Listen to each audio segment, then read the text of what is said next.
बिस्मिल्लाहिर्रहमानिर्रहीम, अस्सलाम वालेकुम नाज़रीन, मैं साहिबा कमल और आप देख रहे हैं चीख उठा कर रांची। बजट पेश किया जा चुका और बजट के बाद अब पन्ने खुलना शुरू हुए हैं। बजट क्या क्या रंग दिखाना शुरू हुआ है, अब इतने दिन बाद आपको पता चलना शुरू होगा। ये पोस्ट बजट का हमारा लास्ट प्रोग्राम आप समझ लें। वैसे हम कोशिश करेंगे गाय बगाए ज़रा थोड़ी सी नज़र रखें भी, लेकिन अब तक जो लुब्बे लुबाब इस बजट का सामने आया है वो कुछ ये रहा है कि जो चीता उसके जो डकात है वो ये है, सबसे पहले तो नॉन फाइलर्स के ऊपर शिकंजा टाइट कर देगी ये गवर्नमेंट। और जितना इस वक्त गवर्नमेंट के पास टेन्योर है उसमें कहा जा रहा है कि इस बजट में ख़ास तौर पे 2024-25 के इस बजट में नॉन फाइलर्स के लिए कोई जगह नहीं है।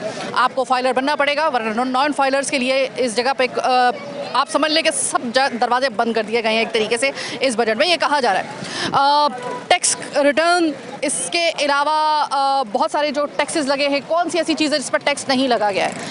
अब आपकी इंडस्ट्रीज़ जो कि आधे से ज़्यादा कराची को छोड़ के दूसरे मुल्क में शिफ्ट हो चुकी हैं अनफॉर्चुनेटली, क्या आपकी ये पॉलिसी उनको वापस ला पाएगी? क्योंकि इंडस्ट्री अगर फले फूलेगी तो बेरोज़गारी कम होगी, बेरोज़गारी कम होगी तो आपका जो गरीब तबका है या मीडियोकर तबका है, जब रोज़गार उसको मिलेगा तो यकीनन उसके लिए परेशानियाँ कम होगी। इसके लिए क्या किया गया है?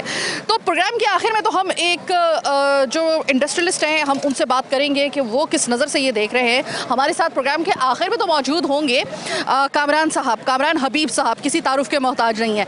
लेकिन मैं इस वक्त कोरंगी में बचत बाज़ार में अपनी आम आवाम के पास सबसे पहले आई हूँ।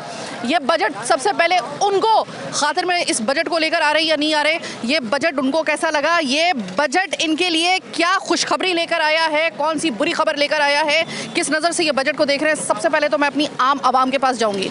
सबसे बड़ा मेरे लिए जो मैटर होता है वो मेरी आम आवाम का होता है, क्योंकि यही वो आम आवाम है जो सबसे ज़्यादा मुतासिर होती है, यही वो आवाम है जो नाकर्दा गुनाहों की सज़ा काट रही है।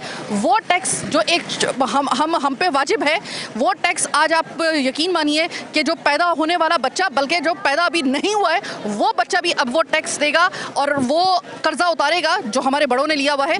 तो यहाँ पर हम आम आवाम के पास आए हैं। आपको बजट पसंद आया है? जी।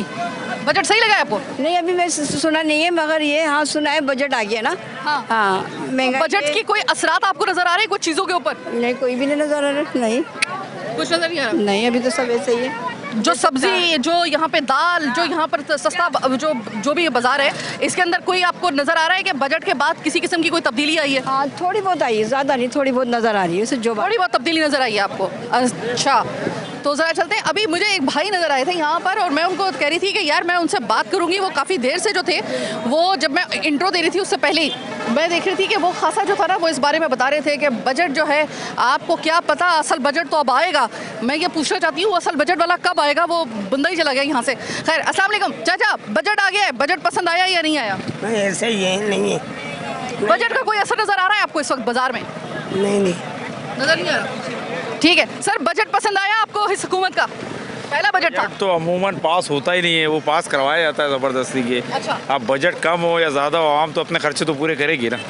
अब बजट जो है, आप मालूम है आपको, आवाम से अगर आप पूछ लें, बजट तो प्रॉपर आता ही नहीं कभी। बजट लाख रुपये पास हो, लाख रुपये का तो खर्चा है नहीं ना आवाम का। आवाम का तो लाखों रुपये का खर्चा है। बजट जो है लाइट में पास हो रहा नहीं है और दूसरी चीज़ों में पास हो रहा नहीं है बजट। जिस चीज़ में बजट पास करवाना वो तो कर नहीं रहे।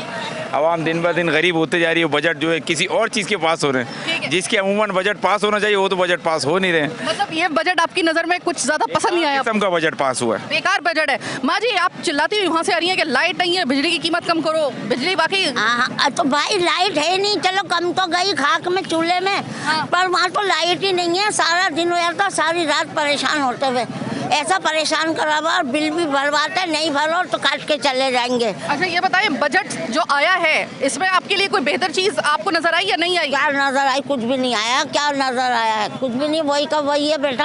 अच्छा, हाँ ठीक है। तो आप मुझे ये बताइए कि बजट का कोई असर आपको इस बचत बाजार में नजर आया? बचत बाजार तो सबसे सस्ता बाजार होता है ना, यहाँ पे कुछ नजर आया?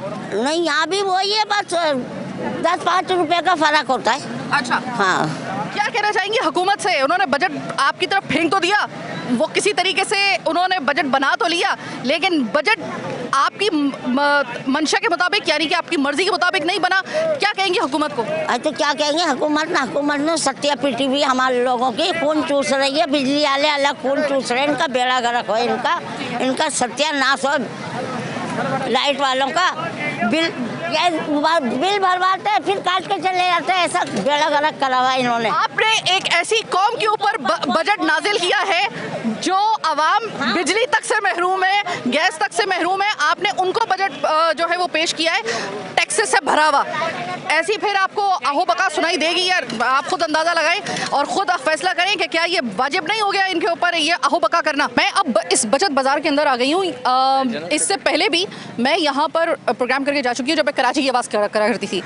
आज चीखोटा कराची में पहली दफ़ा मैं यहाँ पे आई हूँ, लेकिन मुझे बहरहाल इंतज़ाम के हवाले से ये बजट जो है ये वाला बचत बाज़ार जो है वो काफ़ी अपनी अच्छी शोहरत रखता है। और जो इसके जो रूह रवा हैं इस के मुंतज़मीन के जो जनरल सेक्रेटरी हैं, इस तमाम तरह इसकी जो नज़्म नस्क है इस बाज़ार का, शाहिद साहब मेरे साथ मौजूद हैं। शाहिद साहब मुझे ये बताइएगा कि बजट आ गया है और मेरे हाथ में है कमिश्नर कराची डिवीज़न की ये price list. According to this list अगर हम देखते हैं तो बजट आने के बाद तब्दीली इस लिस्ट में कहाँ कहाँ आपको नज़र आ रही है? इसके अंदर सबसे बड़ी, मैंने तो पहले भी जब बजट से पहले जब मीटिंग हुई थी तो हमने अपने director general bureau of supply से दरख्वास्त की थी कि हमारा जो तबका है वेजिटेबल जो यानी किचन आइटम की ज़रूरत होती है, किचन आइटम पे जब हम कंट्रोल नहीं करेंगे तो महंगाई मसनूई बढ़ती जाएगी। ये मसनूई महंगाई है, गवर्नमेंट की तरफ से है रियायत, लेकिन लाते लाते इसको यहाँ ये महंगा हो जाता है। देखिए मार्च से चलता, अभी हाल में मेरा VTV पे इंटरव्यू आया था पूरा, उसके अंदर हमने इनको बताया था कि मंडी में अगर एक टमाटर 30 रुपये किलो है या 40 रुपये किलो है तो जब वो माल लेके चलता है तो रास्ते में 11-12 जगह रुकता है, हर पुलिस वालों को पैसा देता है, तो वो टमाटर जो 40 रुपये लाता है वो इसको 60 रुपये ऑटोमेटिक पड़ जाता है। इसके ऊपर भी उन्होंने कहा कि नज़रसानी हुई है और उन्होंने करी है। अब ये नया बजट जो आया है इससे पहले वावेला इतना मच जाता है कि लोग स्टॉक कर लेते हैं माल का, चाय की पत्ती स्टॉक हो गई है, ऑयल पर दूध स्टॉक हो गया है, चीनी का हो गया 140 चल रही है, ठीक है ना। तो ये मसनूई महंगाई है, इसके ऊपर AC को इख्तियारात दिया जाए कि इनके ऊपर छापे मारें, इन पर फाइन करें और आवाम को सस्ती अशिया फराहम करें। मैं अपने प्रोड्यूसर से इसी वक्त मैं प्रोग्राम के दौरान ही मैं कहूँगी कि सारिम अंसारी साहब आप फौरी तौर पे अगले प्रोग्राम्स के लिए AC जितने भी हैं उनको लाइन अप कीजिए, क्योंकि उनके बगैर जो है वो अगले हमारे प्रोग्राम जो होंगे वो मुकम्मल नहीं होंगे। क्योंकि बिल्कुल ये बात सही कह रहे हैं कि इख्तियारात अगर उनके पास हैं और उनको जो इख्तियारात नहीं दिए गए वो भी उनको दिए जाए, और वो इसको क्योंकि मसनूई महंगाई, देखिए ये मसनूई महंगाई, अगर मैं गलती पर नहीं हूँ तो जो मैं लुबे लुबाब समझी हूँ इस तमाम तरह गुफ्तगू का वो ये है पॉइंट, अहम तरीन पॉइंट के बजट आने से पहले जो ज़ख़ीरा अंदोज़ है वो फ़ौरन तौर पर रोक लेते हैं, जिसकी वजह से मसनूई महंगाई पैदा हुई है, जिसमें से दूध है, चीनी है, और ये एक्चुअली हुकूमत की तरफ से नहीं बल्कि ये इन मुनाफाखोरों की तरफ से महंगाई होती है जिसको मसनूई महंगाई कहा जाता है। और इसके तदारुक के लिए AC साहब जो हैं और जो साहिबा हैं मुख्तलिफ इलाकों के, उनको एक्टिव होना पड़ेगा। हाँ बिल्कुल, ऐसा होगा तो बहुत बेहतर हो जाएगा आवाम के लिए। और क्योंकि इस वक्त तो तिनकों का सहारा चाहिए, डूब रहा है उसको सहारा चाहिए, तो थोड़ी सी यानी कि हुकूमत की तरफ और ज़्यादा तवज्जो हो जाए तो ये सारिफ है, ये बहुत मजबूर है, उसका फ़ायदा, उसका बजट नहीं हो रहा पूरा, 50,000 की तनख्वाह वाले का बजट पूरा नहीं होगा। अच्छा सर, मैं अगर आपसे मालूम करूँ तो इसमें सबसे ज़्यादा किस चीज़ की बजट के बाद जो है वो शॉर्टेज हुई है और कीमत बढ़ी है? अभी देखिए प्याज है, आपका प्याज जो यहाँ कचरे में फेंक दिया जाता है वो तक एक्सपोर्ट हो रहा है। अच्छा। तो मलेशिया जा रहा है, जो छोटा प्याज होता है बिल्कुल। अभी प्याज है ना यहाँ मार्केट में जो बिक रहा है, आपको मैं विज़िट कराऊंगा, आप उनसे हल्फिया पूछें कि उनसे उनके ऊपर जुल्म होता है, और मैं होता हूँ मजबूर इसके लिए। मैं कहता हूँ ये गवर्नमेंट का बाज़ार है, मैं इसके मुताबिक वो कस्में खाते हैं, बच्चों की कस्में खाते हैं कि हमारी इतनी की ख़रीद नहीं है। मैं कहता हूँ भाई मैं नहीं कर सकता, इसको आप बेच सकते हो बेचो, वरना माल को बंद करो। ठीक है सर। तो उम्मीद है कि आप जब सर्वे करेंगे तो आपको रेट भी पता चल जाएंगे। सर मैं सर्वे करने के लिए ही एक्चुअली आई हूँ, लोगों से बात करने के लिए आई हूँ। अगर आपकी थोड़ी सी आप मेरे साथ थोड़ा सा ताउन करें, मेरे साथ लेके चलें उन तमाम आइटम्स के ऊपर जो कि अवामी है और वो इस वक्त शॉर्ट हुए हुए हैं या उनके साथ कोई जो है इस बजट के बाद कोई मसला हुआ है। अच्छा, आपको याद होगा कि बजट से सिर्फ एक हफ्ते पहले हमने प्रोग्राम किया था प्री बजट के हवाले से कि मसालों के क्या रेट चल रहे हैं मसाला गली में जाकर। अब बजट के बाद मैंने आपसे कहा था वो याद रखिएगा कि मैंने वो जो प्रोग्राम किया है उसके जो कीमतें हैं उस वक्त प्री बजट से पहले यानी कि बजट आने से पहले जो हमने प्री बजट प्रोग्राम किया था, याद रखिएगा। उसके बाद बजट के बाद क्या उसकी कीमतें हो जाएंगी वो हम आपको एक अलग से प्रोग्राम देखेंगे, वही उसका हिस्सा है। शाहिद साहब, इतने छोटे छोटे से पैकेट हो गए। हाँ, ये पहले बड़े बड़े होते थे क्योंकि अब कुव्वत ख़रीद नहीं है आम के बाद, उसकी सैलरी इतनी नहीं है, उसके अखराजात ज़्यादा हैं, और वो किस तरह से अपने घर चलाए।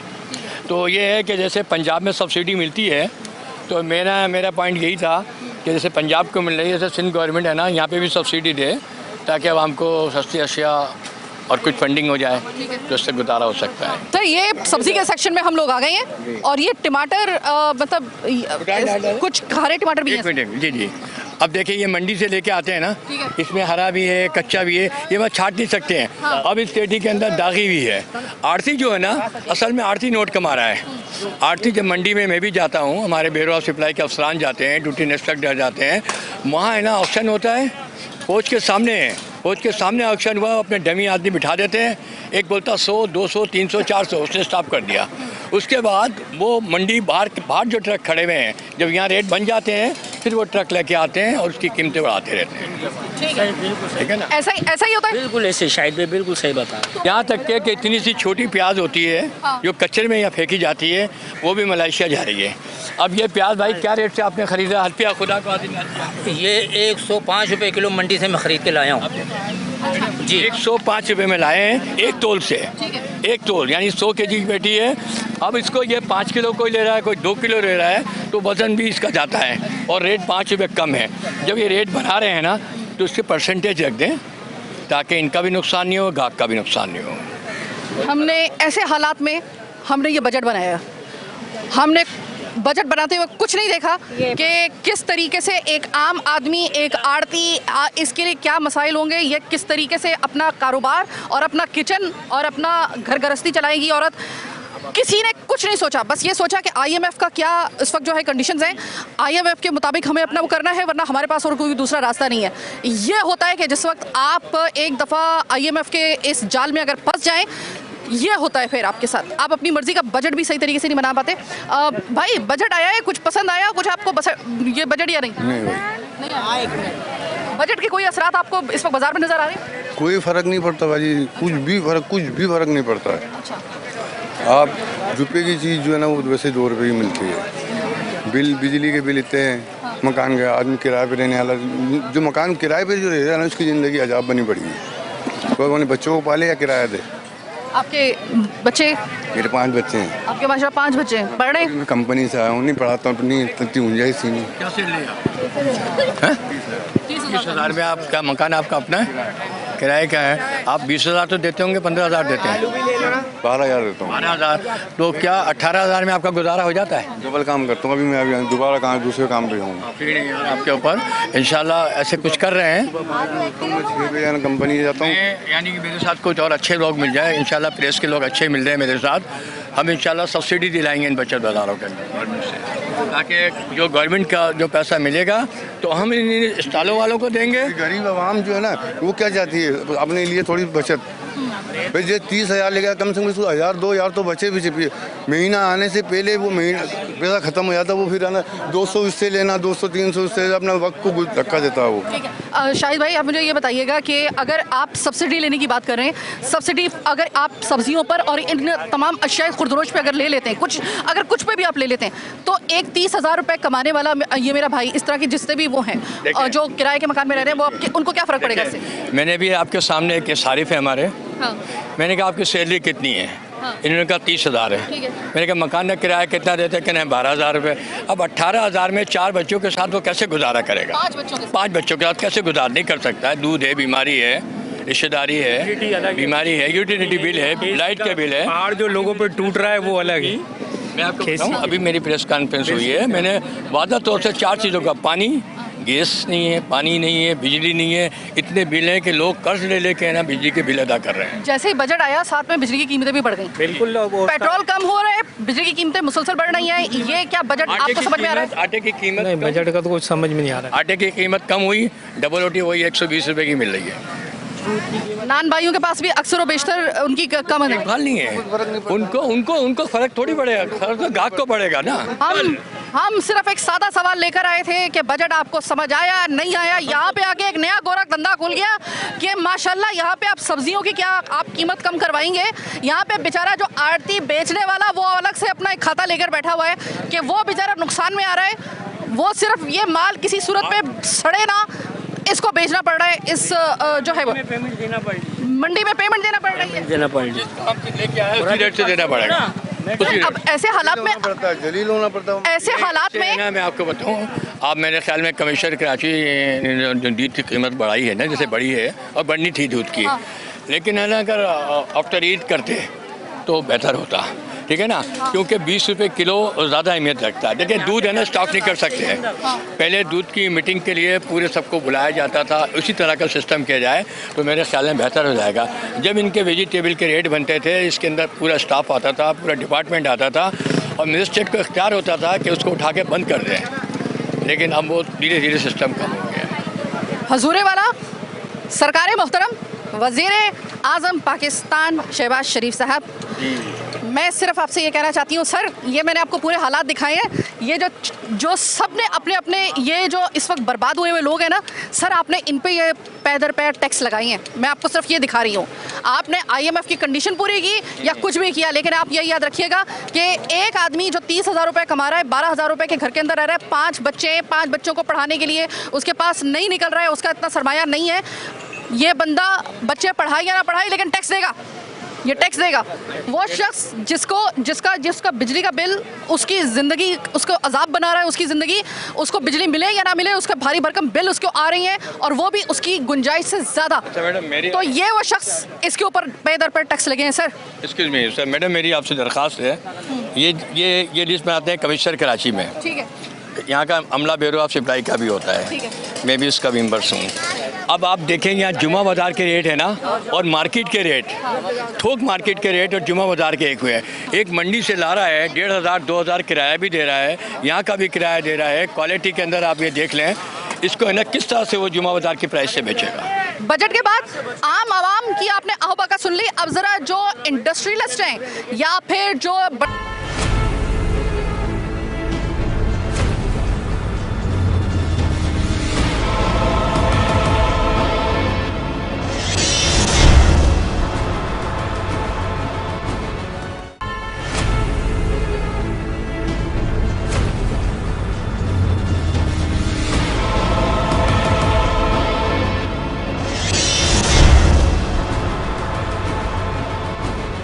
आवाम की तो राय आप जानते रहते हैं, लेकिन बात यह है कि जब बजट आता है आपको अच्छे तरीके से अंदाज़ा हो गया होगा अब तक कि बजट के जो पन्ने होते हैं वो आहिस्ता आहिस्ता करके खुलते हैं। आपको आहिस्ता आहिस्ता पता चलता है कि जो दावे किए गए हैं हुकूमत की तरफ से बजट में, उनमें कितनी सच्चाई है और कितना खराबन है। वो जैसे जैसे पन्ने खुलते जाते हैं, जैसे कि मैंने आपसे कहा, उस वक्त पता चलता जाता है। अब देखिए कि हम लोग आम आवाम की बात कर रहे हैं, आम आवाम का ताना बाना जिन चीज़ों से उनका पाला पड़ता है, जो ताना बाना जिनसे बनता है इस बजट का, वो तो आपने जान लिया। लेकिन जो $1 मिलियन का क्वेश्चन है वो ये है कि इंडस्ट्रीज़ जो रीढ़ की हड्डी हैं, और अगर कराची की बात की जाए तो मेरे ख्याल में कि इसमें तो अब कोई दो राय है ही नहीं, कोई माने या ना माने, लेकिन अगर आपकी इंडस्ट्रीज़ कराची के अंदर ज़िंदा हैं तो यकीन मानिए कि पाकिस्तान की इंडस्ट्री ज़िंदा है। कामरान हबीब साहब किसी तारुफ के मोहताज नहीं है, ये अब सही तरीके से बताएंगे, क्योंकि गोरख धंधा जो आदाद शुमार का है इस बजट का, वो शायद आप और मैं इतने अच्छे तरीके से ना समझ सकें जितना अच्छे तरीके से ये समझ सकते हैं, क्योंकि इनका ताल्लुक ही इंडस्ट्री से है, इनका ताल्लुक ही तिजारत से है। तो अगर सबसे पहले तो मैं आपको खुशामदीद कहूँगी कामरान, पहली दफ़ा आप मेरे प्रोग्राम में शिरकत कर रहे हैं, मिजाज बखैर? थैंक यू जी, शुक्रिया बहुत बहुत। और बिल्कुल जी, थैंक यू वेरी मच, मिजाज बखैर जी। ऐसा बजट सुनने के बाद ही मिजाज बखैर है। सुना है कि बजट जो है वो जो दावा किया जा रहा है, ये पहला बजट है इलेक्शन के बाद। बहुत एक्सपेक्टेशंस थी, मुख्तलिफ़ किस्म की आरा सामने आ रही है, मिली जुली, कुछ इसको फेवर में जा रहा है, कुछ लोगों का नुक्ता नज़र, कुछ लोगों का जो है वो ये है कि भाई इफ़ एंड बट्स हैं। आप कौन सी वाली कैटेगरी को बिलोंग करते हैं, यानी कि आपके इफ़ एंड बट्स हैं इस बजट को लेकर, या आपको लगता है कि सही है? नहीं, मैं समझता हूँ ये एक्सपेक्टेड बजट था। अच्छा। जो हम एक्सपेक्ट कर रहे थे और जो हालात हैं मुल्क के और जिस टर्मोइल से हमारी इस वक्त कंट्री गुजर रही है, तो ऐसी चीज़ें एक्सपेक्टेड थी कि कोई इतना बेनिफिट वाला बजट हम अभी फ़ौरन फ़िलहाल एक्सपेक्ट नहीं कर पाएंगे गवर्नमेंट से। आई होप कि लेटर ऑन दिस स्टेज चीज़ें बेहतरी की तरफ जाएं, we are optimistic. But if you see के इस बजट के अंदर इंडस्ट्री को क्या फ़ायदा हुआ है, अभी तक जो to be very honest budget pass होने की ही सिचुएशन में क्या अमेंडमेंट होती हैं क्या नहीं होती, मे बी इसमें कुछ और अमेंडमेंट बेहतरी के लिए हो जाएं, लेकिन जो चीज़ प्राइम मिनिस्टर साहब ने अभी रिसेंटली अनाउंस की है कि जो इलेक्ट्रिक टैरिफ है इंडस्ट्री के लिए, एक्सपोर्ट इंडस्ट्री के लिए, उसमें वो थोड़ा कंसेशन की बात की जा रही है, जिसका SRO या किसी नोटिफिकेशन अभी तक आई नहीं है। बट वी आर ग्रेटफुल कि अगर उसमें जो है जिस तरीके से गवर्नमेंट ने अगर वादा किया है या इंटीमेट किया है कि ये हम ये काम करेंगे, अगर ये काम हो जाता है तो मैं समझता हूँ कि ये पहला बेनिफिट जो है इंडस्ट्रीज़ को जाएगा। जो पहले हुआ करता था बीच में ख़त्म हो गया और दोबारा अब उसको रिवाइव करने की कोशिश की जा रही है। रिक्वेस्ट सिर्फ ये है कि जो ज़ीरो रेटेड इंडस्ट्री थी, जो इंडस्ट्रीज जिनका 90% से ज़्यादा एक्सपोर्ट होता है, उनको वापस ज़ीरो रेटेड इंडस्ट्री में अगर ले आया जाए तो that is also very benefit for the export industry. क्योंकि देखें इस वक्त हमारे मुल्क को फॉरेन एक्सचेंज चाहिए और ये नीड ऑफ द आवर है। आपने अगर एक्सपोर्ट बढ़ानी है तो आपको एक्सपोर्टर्स को सपोर्ट करना पड़ेगा, और एक्सपोर्टर को सपोर्ट करने के लिए 3-4 ही पिलर्स हैं। एक तो है आपको एनवायरनमेंट बहुत अच्छा देना पड़ेगा, सिक्योरिटी देनी पड़ेगी। I think that is the prime जो हमारा मुल्क का इस वक्त फोकस है। फिर इसके साथ साथ बैंकिंग रेट देखें, 3% पे एक्सपोर्ट फाइनेंस था, वो अब 21% पे पहुंच गया। शायद 1-आधा% अभी कम किया होगा, बट इस पे एक्सपोर्ट नहीं बढ़ सकती। इस पे गवर्नमेंट को थोड़ा नज़रसानी करनी पड़ेगी। तीसरी बात यह है कि एनर्जी कॉस्ट अगर हाई होती जाएगी तो हम अपने कॉम्पिटिटर से महंगे हो जाएंगे, और अगर हम कॉम्पिटिटर से महंगे हो जाएंगे तो डेफिनेटली दुनिया हमसे क्यों इंपोर्ट करेगी। वज़ीर आज़म शहबाज शरीफ साहब ने इंडस्ट्रीज़ के लिए जो इलेक्ट्रिसिटी है उसमें खासी रिलैक्सेशन देने का दावा किया है। क्या ये सिर्फ दावा है या अभी तक इसका कोई इम्प्लीमेंटेशन भी हुआ है? देखें ऑनेस्टली अगर वज़ीर आज़म साहब ने अगर ये चीज़ अनाउंस की है तो आई एम वेरी ऑप्टिमिस्टिक कि वो इम्प्लीमेंट भी होगी। ऑल्दो अभी तक उसकी नोटिफिकेशन नहीं आई है, but if it is going to be soon तो मैं समझता हूँ that will be the first step towards helping the industry to move. Now come to the main point, filer non filer बड़ा शोहरा इस वक्त चल रहा है कि इसमें इस दफ़ा बहुत ज़्यादा नॉन फाइलर्स के लिए सख्त शराइत जो हैं और सख्त कंडीशंस जो हैं वो इस बजट में प्रपोज की गई हैं। आपको क्या लगता है कि ये वाकई में नॉन फाइलर और फाइलर का इशू इतना स्ट्रांग है कि अगर इसको काबू जिस तरह ये दावा कर रहे हैं, अगर ये वाकई में नॉन फाइलर्स को एक साइड पर कर देते हैं और फाइलर्स को ये बेनिफिट अगर देते हैं तो ये बेनिफिशियल होगा आपके ख्याल में? देखें ये बात तो मैं आपको क्लियर कर दूं कि कोई भी अगर इंडस्ट्री से रिलेटेड है वो फाइलर ही है। इधर कोई इंपोर्ट से है, ट्रेडिंग से है, या जो भी आपका एक्सपोर्टर है वो डॉक्यूमेंटेड इंडस्ट्री है, उसके अंदर तो वो 100% फाइलर्स ही हैं। तो वो तो जो सिस्टम चल रहा है। नॉन फाइलर्स वो लोग हैं जो इलीगल ट्रेडिंग्स करते हैं। अब मैं नॉन फाइलर्स में उनको लाना नहीं चाहता जो हाउसवाइफ हैं या वो चीज़ें, वो भी नॉन फाइलर्स हैं, लेकिन मैं जो जिनका रिलेशनशिप बिजनेस से है या जिनका रिलेशनशिप किसी भी ट्रेड से है, अगर उसके अंदर नॉन फाइलर्स हैं तो मेरा ख्याल है उनको फाइलर्स बनना चाहिए। फाइलर बनने में कोई नुकसान नहीं है। अच्छा। आप उसके अंदर अपनी चीज़ें डॉक्यूमेंटेड ही करते हैं, अपनी वेल्थ को जो है वो डिक्लेयर करते हैं और अपनी वाइट मनी रखते हैं। जिनके पास वाइट मनी नहीं है डेफिनेटली वो सर्कल में लाने के लिए गवर्नमेंट ने ये तरीक़ेकार निकालना शुरू किए हैं।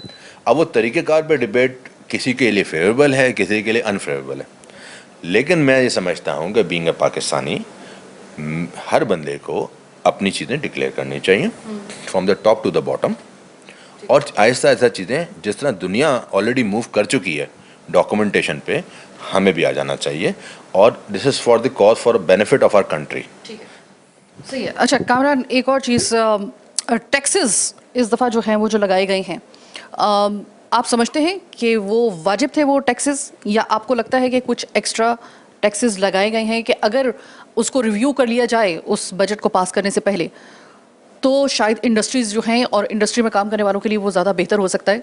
कोई ऐसा उसमें आपको टैक्स नज़र आ रहा है कि जो कि उसको अगर नज़रसानी उसके ऊपर कर ली जाए तो आपकी नज़र में बीइंग अ ताजिर, बीइंग अ इंडस्ट्रियलिस्ट, आप उसको समझते हैं कि उसके ऊपर सबसे पहले आपको नज़रसानी करनी चाहिए हुकूमत को?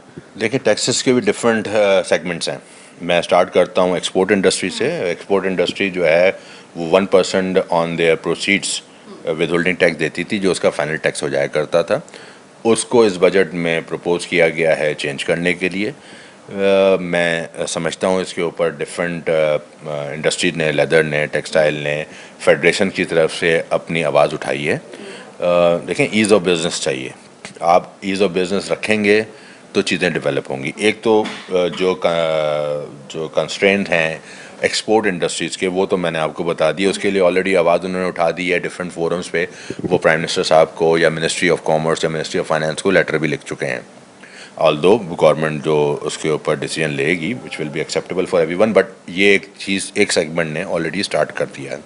अब सैलरीड क्लास है या डिफरेंट किस्म के टैक्सेस हैं, देखें, जब तक आप अर्न नहीं कर रहे जब तक आप स्पेंड नहीं कर रहे, पहले ही आवाम के ऊपर बहुत ज़्यादा बोझ है यूटिलिटीज़ का, और उसकी वजह से उनकी स्पेंडिंग, मेरा ख्याल है कि अभी ईद पे भी लोगों की जो चीज़ें आई हैं, बाज़ारों में से जो रिव्यूज़ लिए गए हैं या लोगों ने इंडस्ट्री के जो रिपोर्टिंग की है, 60% डिक्लाइन है। जानवर जो है बकरीद गई है हमारी, उसके अंदर जिन्होंने जानवर की ख़रीदारी पे लोगों की कितनी क्वांटम कम हो गया, तो ये एक मैसेज जा रहा है कि आपकी इकॉनमी बहुत स्लो होती जा रही है। इकॉनमी हमेशा चलेगी जब कैश फ्लो चलेगा। लोग खर्च करेंगे तो दूसरा उसके पे बेनिफिट बनेगा, गवर्नमेंट को ज़्यादा टैक्सेस मिलेंगे। अगर आप इकॉनमी को श्रिंक करते जाएंगे और इवन परसेंटेज ऑफ टैक्स बढ़ा भी देंगे, तब भी आपकी टैक्स कलेक्शन कम होगी, क्योंकि आप सर्कुलेशन ऑफ मनी को रोक रहे हैं। तो मैं being I am not a economist, मैं समझता हूँ कि मुझसे बहुत ज़्यादा काबिल लोग होंगे जो गवर्नमेंट को एडवाइस दे रहे होंगे, लेकिन इकॉनमी को चलाने के लिए सर्कुलेशन ऑफ मनी को चलाना ज़रूरी है। आपको वो और आपको कॉन्फिडेंस पैदा करना पड़ेगा, आवाम और ब्रिज बनाना पड़ेगा गवर्नमेंट के दरमियान, कि वो आवाम जो है, एक तो पहली बात है, सबसे पहले अपने गवर्नमेंट को देखेगी ना कि ये बात ये है कि फ्रॉम वेयर इट स्टार्ट, आपको अपने एक्सपेंसेस कम करने पड़ेंगे ताकि आप एक मैसेज कन्वे करें ब्रॉडर स्केल पे कि नहीं, we are part of you, we are also there to help you in this difficult time, we are people, हम एक ही लोग हैं। इसी तरीके से आवाम फिर आपको रिस्पॉन्ड करेगी कि नहीं ठीक है जी, हम भी सेक्रीफाइस करने के लिए तैयार हैं। ये जो ब्रिज है वो अनफॉर्चुनेटली मुझे नज़र नहीं आ पा रहा कि वो बनने चाहिए, जल्द से जल्द बनना चाहिए, लेकिन ये पॉलिटिकल स्टेबिलिटी के साथ बनेगा, लोगों की अपनी और गवर्नमेंट के साथ सिंक्रोनाइजेशन से बनेगा। वो अगर ब्रिज बनता है तो मैं समझता हूँ कौमें हमने देखी हैं, वो बहुत बड़ी बड़ी प्रॉब्लम से निकल जाती हैं, तो ये तो कोई प्रॉब्लम नहीं है। अच्छा देखिए कामरान, अभी कोई पिछले साल में, ज़्यादा पुरानी बात नहीं बता रही मैं आपको, सिर्फ पिछले साल की अगर बात बताऊँ, 2023 में एक मौका तो ऐसा भी आया था कि खुदा न खासा पाकिस्तान के डिफ़ॉल्ट होने की खबरें आ रही थी, आपको अच्छे तरीके से पता है। ऐसे में फिर उसके बाद शहबाज शरीफ साहब की पहली जो गवर्नमेंट थी, उसके बाद निगरा हुकूमत आई, उसके बाद जिस तरीके से मुआशी हालात हुए वो आपके सामने, हमारे सामने। अब इलेक्शन के बाद ये इनको बाकायदा तौर पे हुकूमत मिली है। अब ये आया है IMF के पूरे जो किस्तों के साथ और तमाम इन चीज़ों को अगर हम लोग एक कुज़े में हम अगर बंद करते हैं, किस्सा मुख्तसर ये कि ये बजट तो गया 2024 था, 25 का तो ये बजट है, इसके ऊपर नजर सानी जहाँ पे होगी वो देख लेंगे। आपको लग रहा है कि जो रफ्तार इस वक्त हुकूमत की चल रही है, जो इस वक्त इनकी जहनी यकसुई है तिजारत को और मईशत को लेकर, जो इनकी प्लानिंग है, आप बताइए कि आप अपनी नज़र से देख रहे हैं कि 2024 और 25 का तो ये बजट आ गया, 2025 तक 26 का बजट इस हुकूमत के अगर ये बनाती है, तो आपको लगता है ये रफ्तार देखते हुए कि उसमें कुछ बेहतरी हो सकती है? जो मजबूरियां इस बजट में हमारे साथ हैं गवर्नमेंट के साथ, वो शायद अगले साल के बजट में ज़रा थोड़ी सी कम हो जाएंगी, उसकी कोई आपको कुछ शबी नज़र आ रही है आपको इसी? देखें, शबी तो जब नज़र आएगी जब हमारी डायरेक्शन ठीक होंगी। आप 15 साल पहले उठा लीजिए, यही टॉपिक था, यही जवाब थे। इन 15 साल में या 20 साल में आपको चीज़ें डिटोरिएट ही होती नज़र आ रही हैं। जब तक हम अपनी डायरेक्शन ठीक नहीं करेंगे, ठीक है, हमारा बजट है क्या चीज़? बजट है आपका कितना कलेक्शन है और कितने एक्सपेंस है, उसको आप एक साल के फ्रेमवर्क में लेके आते हैं कि जी हम इस साल इतना टैक्स कलेक्शन करेंगे और इतना एक्सपेंड करेंगे। हमारी टैक्स कलेक्शन के साथ साथ जो हमें सबसे बड़ी प्रॉब्लम है वो हमारे रेवेन्यूज़ हैं, या हमारी डॉलर शॉर्टेज है, या हमारी डिपेंडेंसी ऑन इंपोर्ट्स है। हमारी इंडस्ट्री की भी डिपेंडेंसी इंपोर्ट पे है। वो जो डेफिसिट्स हैं वो हमारे सिस्टम को आउट कर देते हैं।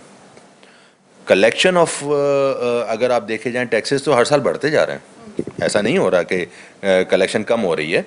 गवर्नमेंट अपने टारगेट सेट करती है और समवेयर वो उसके करीब अचीव भी करने में कामयाब होती जा रही है। ऑल्दो 100% नहीं अचीव कर पाती होगी, लेकिन टैक्सेस तो बढ़ते जा रहे हैं ना। टैक्सेस की कलेक्शन की अमाउंट बढ़ती जा रही है, तो इसका मतलब टैक्सेस तो आपको मिल रहे हैं। हमारी प्रॉब्लम ये है कि हमारे पास दो ही तरीके से इनकम आती है, फॉरेन इनकम की बात कर रहा हूँ, एक एक्सपोर्ट से आते हैं डॉलर्स और एक फॉरेन रेमिटेंस जो लोग यहाँ से हमारे बाहर गए हैं, और हमारा इंपोर्ट बिल ज़्यादा है। तो हमें इंपोर्ट बिल कल्टिवेट करना पड़ेगा, हमें अपने खर्चे कम करने पड़ेंगे। मिसाल दे देता हूँ आपको, मैं यूरोप जाता हूँ या पाकिस्तान में मल्टीनेशनल कंपनीज हैं, वो अब ट्रैवलिंग नहीं करते, वो कराची, लाहौर, इस्लामाबाद ट्रैवलिंग नहीं करते, या आउट ऑफ कंट्री में भी अपने चीज़ों को यूटिलाइज़ करते हैं, लाइक वीडियो कॉल्स पे बात करते हैं, वीडियो कॉन्फ्रेंसेस करते हैं।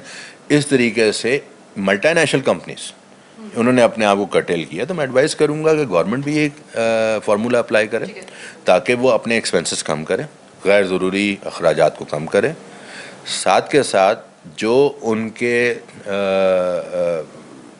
अपने आप को भी एक रोल मॉडल बनाए। देखें, रोल मॉडल बनाने के लिए आपको अपने आप से स्टार्ट करना। People are with you, we all love you, are patriotic, हमें मेड इन पाकिस्तान को प्रमोट करना है। We have to be more patriotic to our country, हमारा मुल्क है, इसी के साथ हम लोग हैं। और अगर हमने इसके साथ अपने आप को भी डेवलप करना चाहते हैं तो ये भी साथ डेवलप होगा। और मुझे आपका सवाल, मैं उसका जवाब दे दूं कि अगले आने वाले बजट या उससे आने वाले बजट में जब तक हमारी डायरेक्शन ठीक नहीं होगी, मुझे ऑप्टिमिस्टिक तो मैं हूँ, लेकिन मैं इस पर कमेंट इसलिए नहीं कर सकता कि मुझे अभी कोई रास्ता नज़र नहीं आ रहा। बहुत बहुत शुक्रिया कामरान। प्रोग्राम करने का मकसद और ये जो ख़ास तौर पे आखिरी हिस्सा है, मुझे मालूम है कि मैं जितने सहल अंदाज में आपको समझा सकूं, ख़ास तौर पे वो लोग जो कि नाबल्द होते हैं, जो एक कॉमर्स लैंग्वेज के, उनको आदाद शुमार समझने में दिक्कत का सामना करना पड़ता है। इसमें कोई ऐसी बात नहीं है कि आधे से ज़्यादा पाकिस्तान के साथ ये मसला है, कोई मसला नहीं, हम आपको बता देते हैं। इस वक्त लुब्बे रुबाब अगर आप देखें ना, तो वो निकल रहा है वो ये कि सबसे पहले तो अगर आप चाह रहे हैं कि इंडस्ट्रीज़, देखिए आपकी इंडस्ट्री सिर्फ उसके मालिक का और वहाँ पे काम करने वाले का नहीं सिर्फ मसला होता, आपका रोज़गार इससे वाबस्ता है। आपकी किसी भी मुल्क को आप देख लें, आप श्रीलंका को देखें, श्रीलंका डिफ़ॉल्ट होने के बाद आज उसको ज़रा देखें उसने कितनी जल्दी रिवाइव किया है। आपने कभी बांग्लादेश को देखें, हमसे आज़ाद हुआ है, आज उसकी इंडस्ट्रीज़ को आप देखें। बात यह है कि आप अपनी इंडस्ट्री को जब फलता फूलता रखेंगे, आपकी इंडस्ट्रीज़ में 1000 इंडस्ट्रीज़ के उसमें शाखें आ जाती हैं, आप अगर अपनी इंडस्ट्री को संभाल लेते हैं तो यकीन मानिए कि आप बेरोज़गारी को आधे ज़्यादा ख़त्म कर देंगे।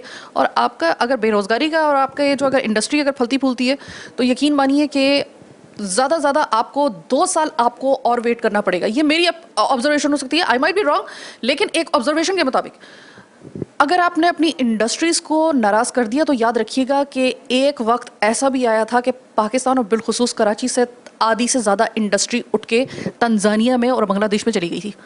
उन्होंने वहाँ का इंतखाब कर लिया था। अगर वो इंडस्ट्री इस वक्त पाकिस्तान में होती और उसको अगर फ्लोरिश होने दिया जाता तो इस वक्त कंडीशन बिल्कुल अलग होती। आपको सबसे पहले तो एनर्जी क्राइसिस को अपने कंट्रोल करके आपको इंडस्ट्रीज़ को फलने फूलने के लिए सबसे पहले तो आपकी एनर्जी कॉस्ट को आपको कम करना होगा। हुकूमत के पास अभी वक्त है, अभी ज़ाहिर है कि बिल के अंदर बहुत सारी तरमीम अभी मुमकिन हो सकती हैं अगर इस चीज़ को महलूज़ खाते रखा जाए। और अगर सबसे पहले एनर्जी को आप उसकी जो उसकी जो तफसील से लेकर उसकी जो कॉस्ट है उसको अगर सहल कर दें, आसान कर दें इंडस्ट्रीज़ के लिए। प्लस बिल्कुल सही बात है, नॉन फाइलर और फाइलर का अगर आपने ये इशू उठाया है और अगर इसको आप समझते हैं कि आप इसको बहुत सही तरीके से आप इसको हैंडल कर सकते हैं, टैक्सेस की आपने भरमार कर दी है, इसमें कोई शक नहीं है। ये वाजिब भी था इस वजह से क्योंकि जो एक मईशत की कंडीशन थी, शायद हम एक्सपेक्ट भी यही कर रहे थे। जहाँ जहाँ भी टैक्स लगा है हमें अच्छी तरीके से अंदाज़ा है कि लोगों को मज़ीद थोड़ी सी तकलीफ बर्दाश्त करनी पड़ सकती है, लेकिन जो इस वक्त तमाम तर IMF की और तमाम तर हुकूमत की जो डायरेक्शन है, अब वो डायरेक्शन डिसाइड करेगी कि अगला वाला आपका और हमारा और पाकिस्तान का आने वाला बजट जो होगा वो पाकिस्तान को उसके बारे में आता है। ये वाड़े का मतलब ये पंजाबी का लफ्ज़ इस्तेमाल कर रही हूँ उर्दू चैनल के अंदर, लेकिन इसका मतलब ये है कि क्या पाकिस्तान मुतहम्मिल हो पाएगा अगले वाले उस बजट का वो बोझ आम आदमी इंडस्ट्री वो सह पाएगी या नहीं पाएगी। ये आपकी डायरेक्शन गवर्नमेंट ऑफ पाकिस्तान की जो मौजूद है इस वक्त इलेक्शन के बाद गवर्नमेंट है, आई होप सो कि वो अगले साल भी होगी, उम्मीद है कि वो पूरी अपनी मुद्दत करेंगे।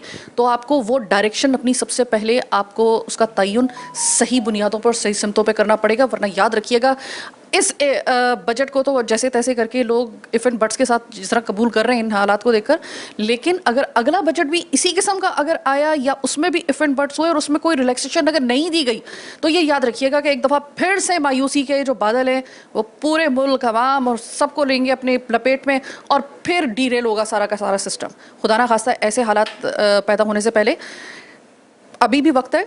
थोड़ा सा कुछ अगर आपको सजेशन अगर दिए जा रहे हैं बजट को लेकर, अगर किसी जगह पे आपको थोड़ा सा उसको दोबारा से रिव्यू करना पड़ता है अपने उस बजट की उस कंडीशंस को, तो आप रिव्यू कर लें। ये पाकिस्तान के लिए और ख़ास तौर पे इस सिस्टम के लिए बहुत ज़रूरी है।